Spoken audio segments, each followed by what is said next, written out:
In the vast, sprawling theater of the universe, there are objects of such profound mystery that they challenge the very limits of our understanding. They are the ultimate cosmic enigmas. They are places where the known laws of physics are stretched to their breaking point and beyond. We call them black holes. For generations they have been the stuff of science fiction and scientific fascination alike. They represent the darkest, most extreme phenomena our cosmos has to offer. They are points of no return, gravitational prisons from which nothing, not even light itself, can escape. This singular, terrifying property is what makes them so utterly compelling to us as explorers of the universe. Imagine a star many times more massive than our own sun reaching the end of its life. It collapses under its own colossal weight. The collapse is so catastrophic, so complete, that it punches a hole in the fabric of space-time itself. What's left is a region of infinite density, zero volume, a singularity, cloaked by an invisible boundary called the event horizon. To cross this boundary is to be lost to the universe forever. This is the fundamental nature of a black hole. It is a one-way trip to an unknown destination, a place that swallows information and hides its secrets behind a veil of absolute darkness. This inherent secrecy is precisely what draws scientists to study them with such relentless curiosity. How can we possibly hope to understand something that is, by its very definition, invisible? How can we probe a region of space that consumes every tool we might try to use? It's a paradox that has fueled decades of research and innovation. We have had to devise ingenious methods to observe them indirectly. We watch the frantic dance of stars orbiting an unseen partner. We listen for the gravitational ripples they create as they merge. We are cosmic detectives searching for clues left at the edge of the abyss. And so, the quest to understand black holes becomes a quest to understand the universe itself at its most fundamental level. They are the laboratories where Albert Einstein's theories of gravity are put to the ultimate test. They are the engines that can power entire galaxies, shaping the evolution of the cosmos on the grandest scales. They are cosmic monsters, yes, but they are also cosmic architects. Peering into their nature is not just an academic exercise, it is a journey to the heart of creation and destruction. A journey that forces us to confront the biggest questions we can ask about reality. For a long time we believed that black holes were silent and dark, forever cutting themselves off from the rest of the universe. The logic seemed simple and inescapable. If nothing, not even the fastest thing in the cosmos, light, can escape their gravitational pull, then they must be utterly black. They should be perfect voids, detectable only by the gravitational influence they exert on their surroundings. This picture, while terrifyingly elegant, painted a portrait of a completely isolated object. It suggested that once matter fell past the event horizon, its story was over, its information lost forever, with no final message sent back to the outside world. But the universe, as it so often does, has revealed a more complex and fascinating story. It turns out that black holes are not always silent. In fact, the regions just outside their event horizons can be some of the most violent and luminous places in the entire cosmos. The reason for this is what happens when a black hole is not alone. When gas strays too close, it gets caught in an inescapable gravitational dance. When dust strays too close, it gets caught in an inescapable gravitational dance. When an entire star strays too close, it gets caught in an inescapable gravitational dance. This material doesn't fall straight in. Instead, it is whipped into a frenzy, forming a vast, flat, spinning structure known as an accretion disk. This accretion disk is a cosmic maelstrom of unimaginable energy. As the matter within it spirals inexorably inward, it is compressed and heated to millions of degrees. The friction between particles of gas and dust becomes so intense that the disk begins to glow with ferocious brightness. It shines not just in visible light, but across the entire electromagnetic spectrum, releasing vast quantities of radiation. Most notably, these superheated accretion disks become powerful beacons of X-rays, blasting high-energy light out into the cosmos. Suddenly, the region around the black hole is no longer black, it's a brilliant lighthouse. It is from this violent, glowing environment that a new and astonishing clue has emerged. Scientists have begun to detect strange, delayed flashes of X-ray light coming from the vicinity of these cosmic giants. These are not the direct emissions from the accretion disk itself, but something else entirely, a kind of echo. It's as if the black hole in its process of feeding is sending out a signal, a mysterious pulse that reverberates through the warped space-time around it. These are X-ray echoes, and they are providing us with an unprecedented new way to study these dark titans, turning the blackest objects in the universe into sources of incredible illumination. To truly grasp the nature of a black hole, we must first talk about gravity. It is a force we are all intimately familiar with. It is the force that holds us to the Earth, the force that keeps the moon in orbit around our planet, and the force that binds the sun to our galaxy. On Earth, if you throw a ball into the air, gravity pulls it back down. If you could throw it fast enough, at a speed we call the escape velocity, it would break free from Earth's pull and travel into space. For our planet, that speed is about 11 kilometers per second. Every object with mass has an escape velocity. From a tiny moon to a giant star, the more massive and compact the object, the stronger its gravitational pull and the higher its escape velocity. Now imagine an object so incredibly massive and so densely packed into such a small space that its escape velocity becomes truly astronomical. Imagine the mass of a star 20 times bigger than our sun, crushed down into a sphere just a few kilometers across. The gravitational force at its surface would be almost beyond comprehension. The escape velocity required to break free from its clutches would increase dramatically. As you get closer and closer to this super dense object, the speed you would need to escape its pull would approach the fastest speed possible in our universe, the speed of light itself. This is the foundational concept that leads directly to the existence of a black hole. What happens when an object is so dense that its escape velocity exceeds the speed of light? The answer is simple and profound. Nothing can escape. Not a rocket, not a particle, not even a beam of light. This is the defining characteristic of a black hole. It creates a region of space from which there is no exit. It is the ultimate gravitational prison. The light from a flashlight pointed away from the black hole would be pulled back, its path curving impossibly until it fell into the center. This is not because the light gets tired, it's because the very fabric of space and time is so distorted, so bent by the immense gravity that all paths lead inward. This is why we call them black. They do not emit any light of their own, nor can they reflect light from any other source. They are perfect absorbers of radiation, swallowing every single photon that crosses their path. In a cosmos filled with brilliant stars, glowing nebulae, and entire galaxies of light, black holes represent pockets of absolute darkness. They are voids in the visual tapestry of the universe. This perfect blackness is not just a lack of light, it is a physical boundary, a one-way door in the cosmos, created by gravity at its most extreme and unforgiving. The laws of physics as we know them decree that once you are in, you can never get out. Every black hole is shrouded by an invisible spherical boundary. This is not a physical surface you could touch, it is a theoretical line, a threshold in space itself. This boundary is called the event horizon. It marks the precise point of no return. Outside it, escape is still possible, in theory. Cross it, and your fate is sealed. No going back. From that moment, every possible path leads inward to the center. Think of it like a river getting faster and faster. Far upstream you can swim to shore. Downstream the current strengthens, you must swim harder to stay in place. The event horizon equals sign the point where the current outruns your fastest swim. Pass it and the flow carries you to the waterfall. For a black hole, it's space-time flowing inward, not water. The universal speed limit is the speed of light, so even light cannot escape the event horizon. Space-time is dragged inward faster than light. Nothing can outrun that inward flow. Once a photon crosses the horizon, it's trapped forever. A one-way trip to the singularity. This is cosmic censorship. Events inside are hidden forever.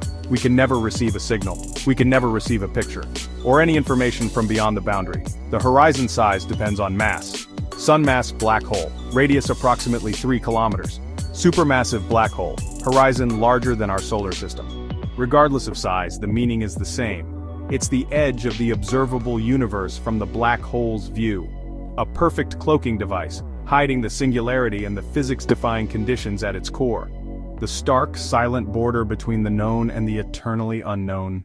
To understand how gravity can become so powerful that it traps even light, we need to look at Albert Einstein's revolutionary idea, the theory of general relativity. Before Einstein, we thought of gravity as a simple force pulling objects toward each other, like a cosmic string. But Einstein showed us a much deeper, more elegant picture. He proposed that space and time are not separate, static concepts but are woven together into a single dynamic fabric called space-time. And what we perceive as the force of gravity is actually the result of massive objects warping or curving this fabric. Imagine a flat, stretched rubber sheet. This sheet represents spacetime. If you place a bowling ball in the center of the sheet, it will create a deep depression. Roll a small marble nearby, it won't travel in a straight line. It follows the curve, spiraling inward as if pulled by an invisible force. Planets orbit the sun not because they're being pulled by a force, but because they follow the straightest paths through curved spacetime. The Earth thinks it's traveling straight, but the space it's moving through is bent. A black hole takes this to the extreme. It's not just a bowling ball on a sheet, it punches a hole right through the fabric. The curvature becomes infinitely steep, a bottomless pit, a gravitational well nothing can climb out of. Photons and objects are bent so severely they're guided into the singularity. Spacetime is so warped that future points inward for anything crossing the event horizon. This warping isn't just theory. We observe its effects. Light from distant stars bends near the sun. Gravitational lensing. Around black holes that lensing is magnified, distorting background galaxies into strange arcs and rings. Intense gravity also changes the flow of time. Time runs slower in a strong gravitational field. Near a black hole's event horizon, that time dilation gets extreme. An observer at a safe distance would see a clock falling in ticks slower and slower, eventually appearing to freeze at the event horizon, its light redshifted into oblivion. While a black hole itself is the epitome of darkness, the region immediately surrounding it can become one of the most brilliant spectacles in the entire universe. This stunning paradox arises not from the black hole itself, but from the material it draws in. A black hole is rarely isolated in the vast emptiness of space. It is a cosmic wanderer, and its immense gravitational pull acts like a powerful vacuum cleaner, sweeping up interstellar gas, dust, entire unfortunate stars that stray too close. This captured material, however, does not simply fall straight into the abyss. Instead, it is drawn into a spiraling chaotic dance, a cosmic traffic jam on the edge of oblivion.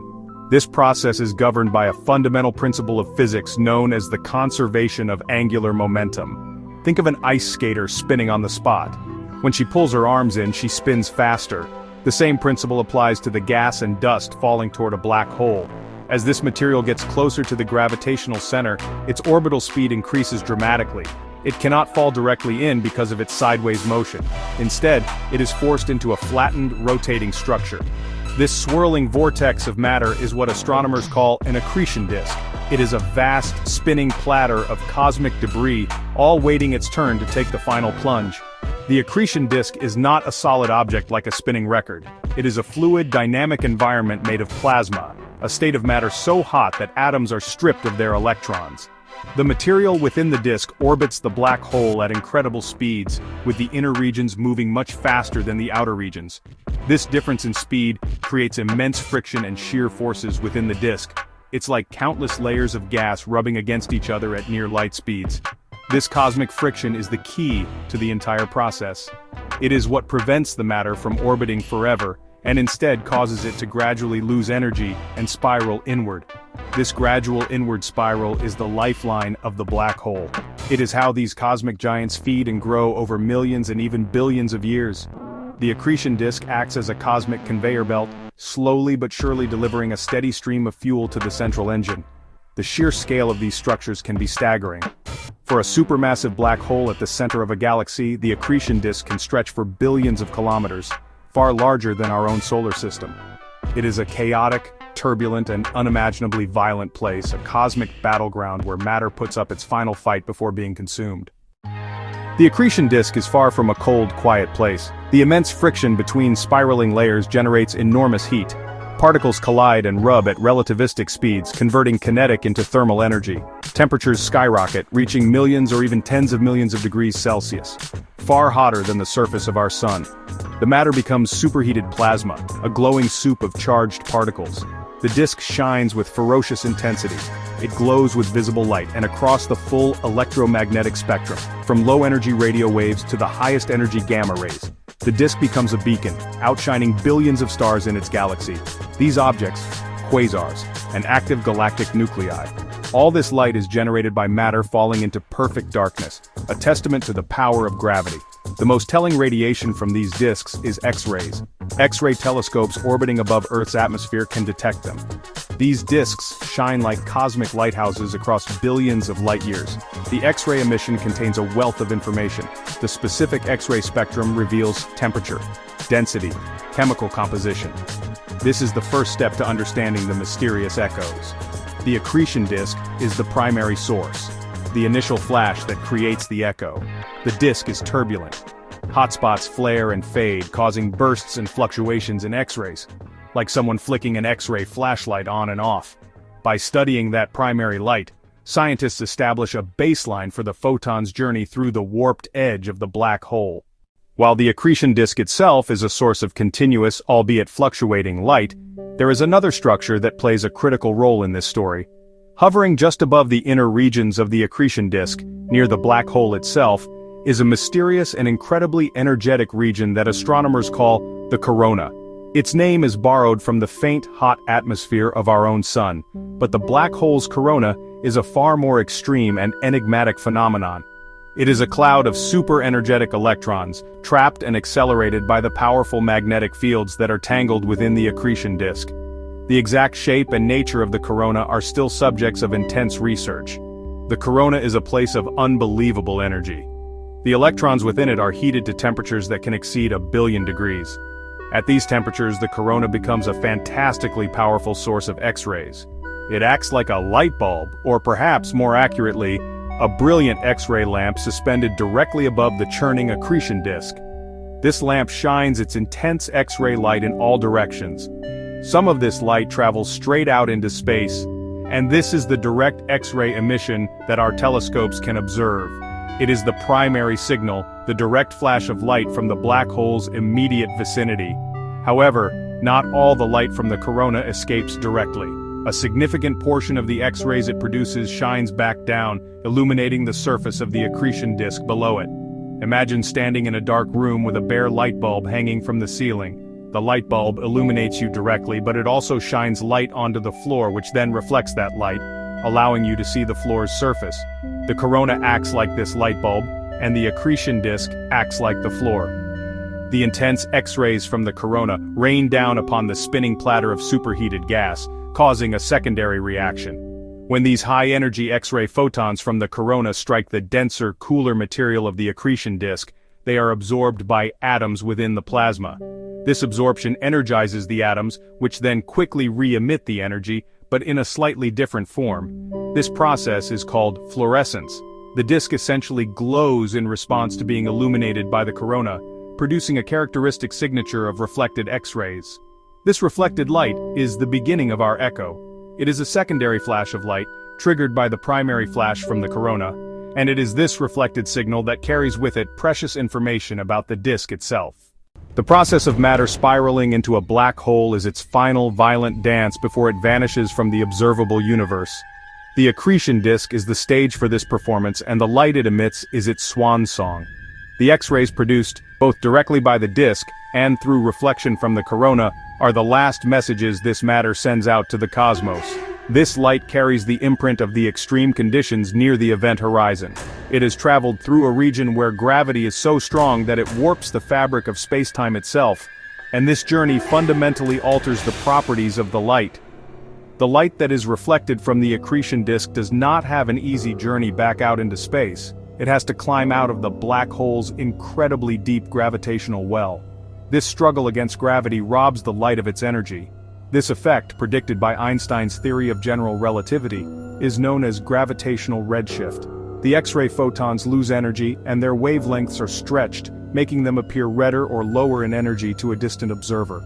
The closer to the event horizon the reflection occurs, the more energy the light loses, and the greater the redshift we observe. Furthermore, the accretion disk is not stationary. Its inner regions are rotating at a significant fraction of the speed of light.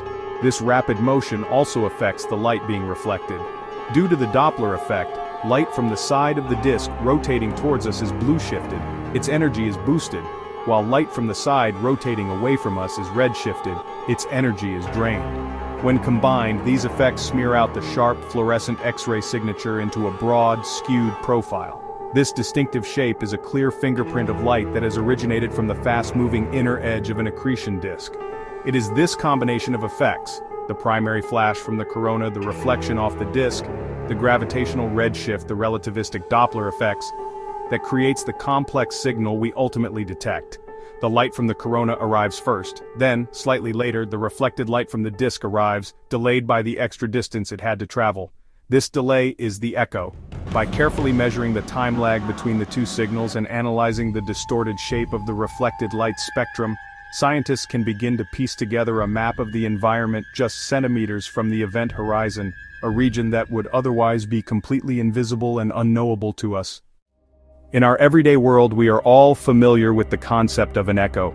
You shout into a valley or a large empty hall, and a moment later your voice returns to you. The sound waves travel from your mouth, bounce off a distant surface like a cliff face, and then travel back to your ears. The delay you perceive between your shout and the returning echo is directly related to the distance the sound had to travel. If you know the speed of sound, you can use this time delay to calculate how far away the cliff is. It's a simple, intuitive way to measure distance to something you might not be able to see clearly. This basic principle is the foundation of technologies like sonar radar. Now let's transport this idea into the unimaginable environment at the edge of a black hole. Here, there is no air for sound to travel through. It is a vacuum. But the universe has another way of carrying information across space: light. And just as sound can bounce off a surface, light can also reflect. We see this every day. The light from the sun bounces off the moon, allowing us to see it shining in the night sky. In the violent heart of a black hole's accretion system, a similar process is taking place, but with much higher energy light. This is where the idea of a light echo, or more specifically, an X-ray echo, is born. The process begins with the corona, that mysterious, ultra-hot cloud of plasma hovering just above the black hole. As we've seen, it acts like a brilliant X-ray lamp, flashing and flickering with unpredictable intensity. This initial burst of X-rays is the equivalent of our shout into the valley. It is the primary signal. Some of these X-rays travel directly towards us, on an uninterrupted path across the cosmos to our telescopes, but a large portion of them travel in the other direction, shining down onto the vast spinning accretion disk that lies beneath. This is where the reflection happens. When these powerful X-rays from the corona strike the surface of the accretion disk, they are absorbed and then re-emitted as a fluorescent glow. This reflected X-ray light is the echo. It is a secondary flash of light created in response to the first. Just like a sound echo, this reflected light has to travel an extra distance compared to the light that came directly from the corona. It has to journey from the corona down to the disk, and then from the disk back out towards us. This extra travel time creates a crucial delay between the arrival of the direct light and the arrival of the reflected light. This is the X-ray echo, a faint whisper of light following a primary shout. This phenomenon of X-ray echoes provides astronomers with a truly remarkable tool. It effectively turns the chaotic environment around a black hole into a natural laboratory for cosmic exploration. The corona and the accretion disk work together to create a system that functions very much like sonar.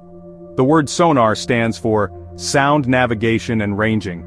It's a technique that uses sound propagation to navigate measured distances, map out unseen environments, like the ocean floor. A ship sends out a ping of sound and listens for the echo. The time it takes for the echo to return reveals the depth of the water and the shape of the seabed beneath. Now, imagine we are using light instead of sound. The corona produces the ping, a sudden intense burst of X-rays. The accretion disk acts as the seabed, the surface off which this ping will reflect. X-ray telescopes orbiting Earth are the sensitive microphones, listening for the initial ping and its returning echo. By measuring the tiny delay between the two signals, scientists perform celestial sonar. They measure the extra distance the reflected light traveled. That lets them calculate the physical separation between corona and disk. This is an absolutely astonishing capability, mapping structures near a black hole hundreds of millions of light-years away. Regions so small and distant they'd be impossible to resolve directly with any telescope, like trying to see a single bacterium on the surface of the moon from Earth. But timing X-ray echoes bypasses the need for impossibly sharp images. We use time, not sight, to measure space, probing the geometry of the black hole's innermost sanctum. This cosmic sonar gives more than distance. The shape and energy of the echo contain a treasure trove of information. Just as an echo's sound can be muffled or distorted by the surface, the X-ray echo is changed by its interaction with the accretion disk. The black hole's gravity and the spinning disk's extreme speed warp and stretch the echo's light in specific ways. By analyzing those distortions, scientists can locate the echo's origin and infer the conditions at the reflection point, like telling the texture and material of a cliff face just from the sound of its echo. Observing these X-ray echoes is a delicate and challenging task that requires some of our most advanced space-based observatories. We need telescopes that are sensitive to high-energy X-rays but can also measure the arrival time of individual photons with exquisite precision. The process begins by pointing one of these telescopes at a supermassive black hole that is actively feeding, NASA's NICER ESA's XMM Newton. For days or even weeks, the telescope stares at the target, patiently collecting the X-ray light that has traveled for millions of years to reach us. The data that comes back is a long stream of photon arrival times and their energies. Within this stream of data, astronomers search for the telltale signature of an echo. They look for the rapid, unpredictable flickering of the corona. This is the direct light, the primary signal. Its brightness will vary wildly over short timescales. Then, they hunt for a fainter, slightly delayed signal that mimics the behavior of the first. This is the echo from the disk. If the corona flares up brightly for a few minutes, the echo will also show a brightening a short time later. This delayed response, this faint afterglow that follows the initial flash, is the smoking gun. It is the definitive evidence that we are seeing light that has taken a longer, indirect path to our telescope. The time delay between the initial flicker and its afterglow is incredibly short. We're not talking about seconds or minutes, but often just a few hundred seconds or less. This tiny lag is a direct measurement of the light travel time between the corona and the disk. Since we know the speed of light with perfect accuracy, this time delay translates directly into a distance. A delay of 300 seconds, for example, tells us that the echo traveled an extra 90 million kilometers on its journey. This allows astronomers to build a geometric model of the system, placing the X-ray source and the reflecting surface relative to one another. This process is repeated over and over again. The corona is constantly flickering, producing a continuous series of pings and their corresponding echoes. By combining the data from thousands of these events, scientists can build up a detailed map of the regions just outside the event horizon. They can trace how the location of the corona might change over time, perhaps moving closer to or further from the black hole. They can map the shape of the inner edge of the accretion disk, determining how close the gas gets before it takes its final plunge. Each flicker and its afterglow is another piece of the puzzle, slowly revealing the invisible architecture that surrounds the black hole. The X-ray echo we detect is more than just a delayed copy of the original flash. It is a distorted and transformed signal. The light that bounces off the accretion disk has had a very rough journey. It has been profoundly affected by the extreme physics at play in the black hole's immediate vicinity. First, it had to plunge deep into the black hole's gravitational well to reach the disk, and then it had to struggle back out again. This epic struggle against the immense gravity robs the X-ray photons of their energy, stretching their wavelengths in a process known as gravitational redshift. The echo arrives back at our telescopes with a lower energy than the original light from the corona. This effect is most pronounced for light that is reflected from the innermost parts of the accretion disk. The closer the reflection point is to the event horizon, the deeper the gravitational well the light has to climb out of, and the more energy it loses. By carefully measuring the energy spectrum of the echo, scientists can see this gravitational redshift in action. It tells them not just that a reflection happened, but precisely where on the disk it occurred. It allows them to map the curvature of space-time itself, right at the precipice of the abyss. This is a direct test of Einstein's theory of general relativity in its most extreme and unforgiving domain. Furthermore, the material in the accretion disk is orbiting the black hole at phenomenal speeds, often at a significant fraction of the speed of light. This relativistic motion also leaves a clear fingerprint on the echo. Light from the side of the disk moving towards us gets a boost in energy, a blue shift. Light from the side moving away from us loses energy, a red shift. This smears the single energy of the reflected light into a characteristic broad, skewed profile. The exact shape of this relativistic broadening tells astronomers how fast the disk is spinning, providing another crucial piece of information about the dynamics of the system. So when we capture an X-ray echo, we are capturing a signal rich with information. The time delay tells us the distance between the corona and the disk. The gravitational redshift tells us how close to the event horizon the reflection happened.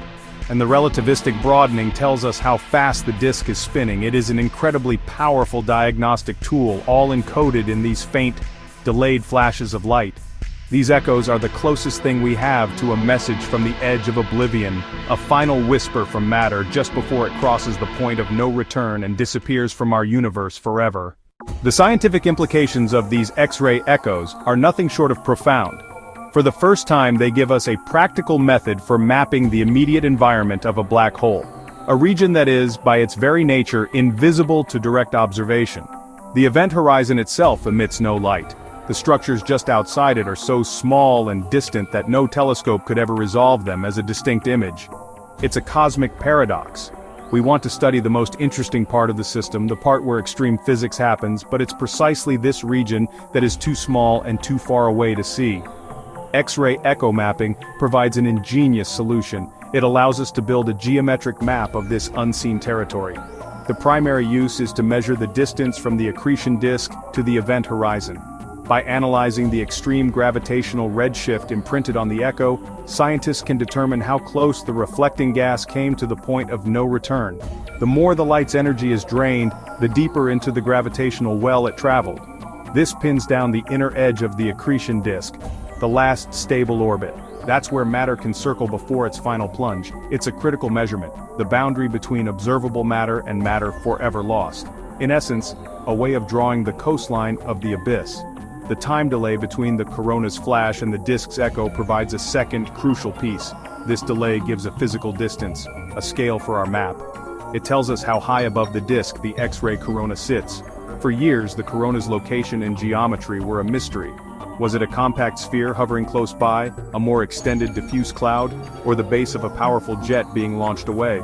By tracking the echo's time delay, astronomers can watch the corona move, seeing it rise and fall, contract and expand in real time. This dynamic mapping reveals the hidden architecture of the central engine. This ability to map the invisible is revolutionary. Like explorers mapping a continent by echoing sounds off unseen mountains and valleys. We are charting the most extreme landscapes in the cosmos. These maps are not static. They show a dynamic, changing environment. They reveal how the accretion disk and corona interact, how energy flows between them, and how matter is processed before it's consumed. We are no longer guessing what it looks like near a black hole. We are measuring it. Beyond simply mapping the geography of a black hole's surroundings, X-ray echoes give us a laboratory for testing Albert Einstein's theory of general relativity under the most extreme conditions imaginable. Published over a century ago, general relativity is our best description of gravity. It has passed every test we have thrown at it so far: gentle curvature of space-time around our sun, faint ripples of gravitational waves from merging black holes. But the region just outside an event horizon is the ultimate proving ground. Here, gravity is stronger and space-time is more warped than anywhere else in the universe. If Einstein's theory has any cracks, this is where they should appear. The echoes we observe carry the unmistakable fingerprints of relativity. The first of these is gravitational redshift. Einstein's theory predicts that light loses energy as it climbs out of a strong gravitational field. The echo from the accretion disk has had to do just that. The amount of energy it loses should correspond exactly to the predictions made by general relativity, based on the black hole's mass and the distance of the reflection point from the event horizon. When astronomers measure the energy of the echo, they are directly measuring this effect. So far, the observed redshift matches the predictions with stunning accuracy, providing powerful confirmation that Einstein's description of gravity holds true even at the edge of infinity. The second relativistic signature is the broadening of the echo's spectral lines due to the rapid motion of the disk, Doppler effect from the disk's rotation, gravitational redshift. These combine to create a characteristic skewed profile. The precise shape of this profile is a direct consequence of how spacetime is warped and dragged around by the spinning black hole, an effect known as frame dragging.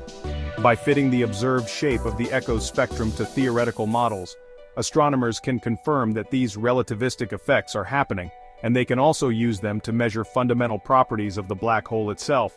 Such properties include its spin, Every echo we detect is therefore a new experiment, a new test of our understanding of gravity. Observe time delays, spectral shapes of the echoes. If either were to deviate from what general relativity predicts, it would be a revolutionary discovery. It would signal the breakdown of our current theory and point the way towards a new, more complete theory of gravity, perhaps one that unites relativity with the strange rules of quantum mechanics. Black holes are the natural laboratories where these two great pillars of modern physics are forced to confront each other. The echoes they send back to us are the readouts from these cosmic experiments, carrying clues about the very nature of space-time and gravity. Understanding how black holes feed is one of the central questions in modern astrophysics. These cosmic engines don't just passively consume matter. The process of accretion releases a colossal amount of energy that can have a profound impact on their surroundings. The light and winds generated by an active supermassive black hole can be powerful enough to blow gas right out of its host galaxy, shutting down the formation of new stars and shaping the galaxy's evolution on the grandest of scales. To understand this feedback process, we need to understand the mechanics of the engine itself. X-ray echoes are giving us the detailed blueprints we need to deconstruct this cosmic machinery. The echoes help us understand the crucial relationship between the corona, the accretion disk. These two components appear to be linked in a cosmic dance. The corona, the source of the initial X-ray flash, seems to be powered by the magnetic fields rising from the disk. The disk, in turn, glows in response to being illuminated by the corona. By studying the echoes, we can probe this energetic connection. For example, by observing how the corona changes in size or height, and how the disk responds, we can learn how energy is transferred from the magnetic fields of the disk into the superheated particles of the corona. We are essentially watching the engine's power supply in action. This knowledge is crucial for understanding how black holes grow. The rate at which a black hole can accrete matter is not infinite. There is a theoretical limit, known as the Eddington limit, where the outward pressure of the radiation produced by the accretion disk becomes so strong that it balances the inward pull of gravity, effectively choking off the fuel supply. The powerful X-rays from the corona contribute significantly to this radiation pressure. By mapping the corona and measuring its brightness, echo mapping allows us to calculate its contribution to this feedback process, helping us understand how black holes regulate their own growth and their impact on their host galaxies. Ultimately, studying these echoes is about building a complete physical model of accretion. We want to know how matter gives up its energy and angular momentum to spiral inwards. We want to know how magnetic fields extract energy to power the corona and launch powerful jets that can stretch for thousands of light years. We want to know why some black holes are furiously active quasars while others are nearly dormant. The echoes provide us with the precise, detailed measurements needed to test and refine our computer simulations of these complex systems. Each echo is a data point, a piece of the blueprint that helps us assemble a working model of the most powerful and efficient engines in the universe. The story of X-ray echoes is not just a theoretical concept, it is a story of incredible real-life discovery, made possible by some of our most sophisticated eyes on the universe. These are not just ideas on a blackboard, but postcards sent to us from the very edge of space-time. In 2020, a remarkable observation was made using NASA's high-energy X-ray telescopes. Astronomers were studying a supermassive black hole at the heart of a galaxy about 800 million light-years away. This cosmic behemoth, known as Zwicky 1, was actively feeding, its corona and accretion disk putting on a brilliant and violent display. For weeks, the telescopes stared, collecting precious X-ray photons that had journeyed across the void. What the data revealed was breathtaking. The telescopes captured the distinct signature of X-ray echoes with unprecedented clarity. They saw the bright, chaotic flickering of the corona, and then, following these flares, they detected the fainter, delayed reflection and the gravitationally stretched reflection from the accretion disk. The observations were so detailed that the team could watch the corona itself changing. At the beginning, the corona was a compact, intense source, very close to the black hole. But then, something extraordinary happened. The data showed the corona suddenly expanding upwards, growing into a larger, more diffuse cloud of energy, moving further away from the event horizon before collapsing again. It was the first time we had ever witnessed the dynamic structure of a corona in such detail. These observations provided a stunning confirmation of the echo mapping theory. The changing time delay of the echoes perfectly matched the expansion and contraction of the corona, as if we were watching a celestial sonar system in action. The changes in the corona's brightness were followed just moments later by corresponding changes in the reflected light from the disk. It was direct, unambiguous proof that this reflection process was happening exactly as our theories predicted.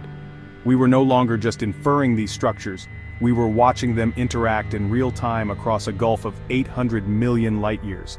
It was a monumental achievement for astrophysics. This discovery is just one example of the incredible power of these X-ray echoes. They act as a form of cosmic sonar, but instead of sound bouncing off walls in a dark cave, it is X-ray light bouncing off swirling plasma at the edge of infinity. The delay in the echo's arrival, this faint afterglow of light, gives us a tape measure to probe the invisible. It allows us to test the very fabric of space-time in a way unimaginable a few decades ago. Each echo is a tiny piece of a grand puzzle, a clue that helps us understand how these cosmic giants feed, grow, and shape the galaxies they inhabit, giving us a glimpse into the mechanics of the universe at its most extreme. We began our journey at the edge of the ultimate cosmic mystery, the black hole. We saw them as regions of perfect darkness, gravitational prisons so powerful that they swallow light itself. Secrets hidden behind the impenetrable veil of an event horizon. For generations, a frustrating dead end, a point beyond which our knowledge could not pass. Silent voids, the final, unreadable chapter. But the universe gave us a key, a way to listen to darkness and translate its silence. These cosmic enigmas are not entirely quiet, they whisper. We are learning their language. These whispers are X-ray echoes, faint, delayed glimmers of light, born in the violent, chaotic dance of matter in its final moments. From the superheated accretion disk to the lamp-like corona above it, the corona's primary X-ray flash lights the disk, creating a secondary afterglow that tells the story of its birth. The echo is a postcard from the edge of oblivion, a message in a bottle flung into the cosmic ocean. By capturing echoes, we build cosmic sonar. We use delay to measure the central engine's geometry. We analyze distorted echo light to test general relativity, watching space-time bend and twist. Each echo is an experiment, a probe to deconstruct these engines, revealing how they feed, grow, and shape their galaxies. Darkness became illumination. The blackest objects turned into beacons of knowledge. X-ray echoes transformed understanding from theory to tangible, measurable environments. We mapped the shores of the abyss, listened to faint whispers, and pieced together nature's hardest laws. The quest to understand black holes is a quest to understand our cosmos. With every echo we detect, we come one step closer to comprehending the universe we call home.